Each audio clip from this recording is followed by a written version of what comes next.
Knowing what and how to introduce solids makes a big difference and can eliminate a lot of your stress. Hi, I'm Sharon Oates, registered nurse and midwife. I have been passionately invested in the long-term health of families since 2016. So babies and pregnant moms and healthy families is my passion. Today we are going to be looking at how to introduce solids to your baby.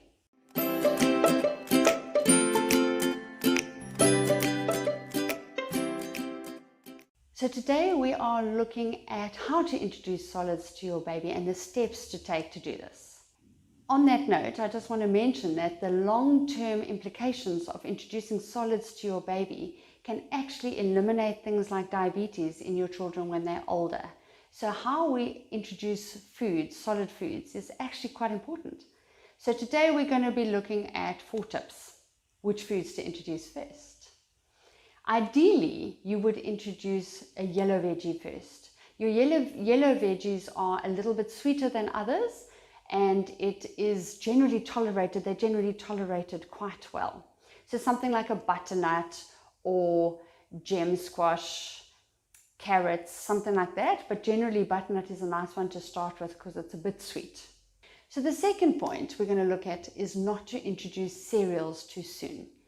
A lot of old wives' tales and the moms and grannies of your babies will tell you to introduce cereal first because you were given cereal in your bottle or cereal in your food at 6 weeks.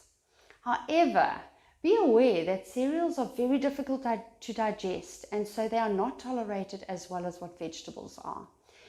If you think about it, cereals are processed food, and it takes your baby's digestive system that much longer to process it and could cause constipation and other issues. So we would rather leave cereal to one of the last foods that we would introduce. Number 3, as soon as we can, as soon as you think your baby is ready, introduce protein.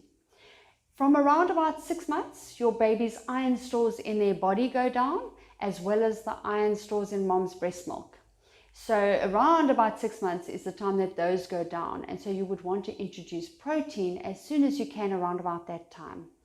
It's contrary to what we were always taught many years ago, but research has shown that babies can tolerate it. If you've introduced other food and start introducing your protein sooner rather than later, it actually gives them a lot of benefit in terms of iron. And your 4th point would be to introduce a food 3 to 4 times before you introduce a new one. That way, if your baby does have a reaction to it, or if they are a little bit fussy from it, you know it's that food and not the new one that you're introducing the very next day.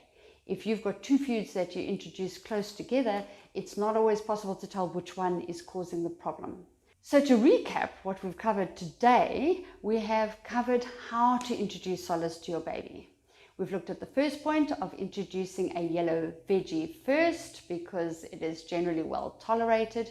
To not introduce cereals too soon because they're a little bit more difficult to digest, so we introduce whole foods first. And we looked at the 3rd point, which was looking at introducing protein as soon as we can. And then our 4th point, which was to introduce a particular food 3 or 4 times in a row before we start a new food. So that is what we've covered today about looking at how to introduce foods to your baby. If you are looking for more information or handy tips and recipes, we really have an awesome ebook that is linked in the description. And you can go and have a look for all sorts of nutritional information, tips on how to do it, menu plans, lots and lots of interesting recipes that you may not have thought of. Go and have a look there and see. You might find some recipes that you enjoy yourself as a family. So that's me for today. We'll see you again.